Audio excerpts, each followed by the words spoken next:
This week we have a special edition of the Everyday Eurasia Podcast.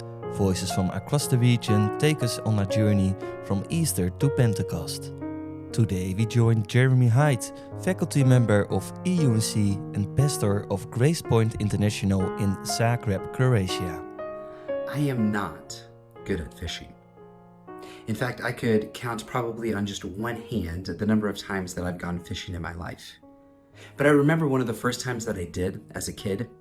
We were going for fun with some adults from our church, and what I figured out early on was that if I sat next to the person who was really good at fishing, since he was just throwing them back into the pond, if I sat next to him and put my line into the water as he threw the fish in, I could catch fish. I caught a ton of fish that day. All of them had just been on my friend's hook. Maybe you could consider that cheating, but I was able to take some photos holding a fish on my fishing line. Now, while I'm not good at fishing, the followers of Jesus, the ones who were fishermen, were good at fishing. They had made a career of it. And that's why we find it so surprising that in John 21, after Jesus has been crucified, after the resurrection, and the disciples are still not sure what's going on, we find several of them out fishing, doing what they do best. And yet they don't catch anything. We're told that they stayed up all night and were not able to catch any fish. Until as dawn broke and the sun broke over the skyline and the light of day entered onto the lake, that from the beach, someone tells them to throw their nets to the other side. Which doesn't make sense. It's not that far away. If there was fish on that side of the boat, some of them would have ended up on this side. It's like me with my friend all those years ago. If you're fishing right next to where there's fish, you're going to catch fish. And yet somehow, fish arrive. They almost break the nets. And when that happens, the disciples realized, oh, that's Jesus. They've seen miracles like this before. They've seen Jesus take just a few fish and a few loaves and feed thousands of people. They rush to the shore, and then Jesus does one of the most Jesus-y things that I think he does. He says, come, let's have breakfast.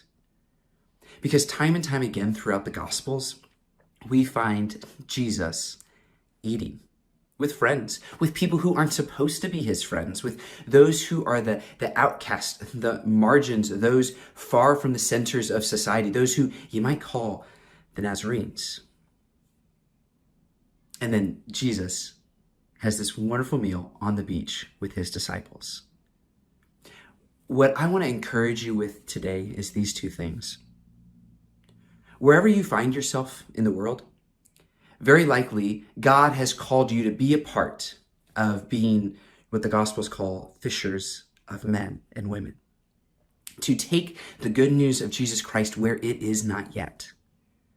But when we go to those places, when we engage in evangelism and church planting and discipleship, in compassionate ministries and children and youth ministry, it can feel like we're fishing all night and nothing is happening. Keep putting in the work, friends. Because we are just in charge of being faithful to what God has called us to. And like those disciples in John 21, when Jesus moves, and Jesus will move. The harvest, the fish that will be caught will be like nothing that we could expect. So even if you feel like you're fishing in a lake empty of fish, keep fishing, friends. And my second encouragement for you is this. One of the most Christ-like things that you can do this week is to gather around a table, a coffee table at a local coffee shop, around the dinner table in your home, around a kid's table in your church building, and to share a snack, share a coffee, share a meal with someone. What better way to share the good news, the resurrection good news of our Lord Jesus Christ. Blessings, my friends.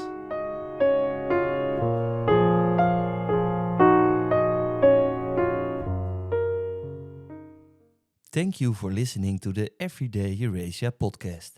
To find more of our Easter to Pentecost resources for individuals and small groups, please visit our website eurasiaregion.org.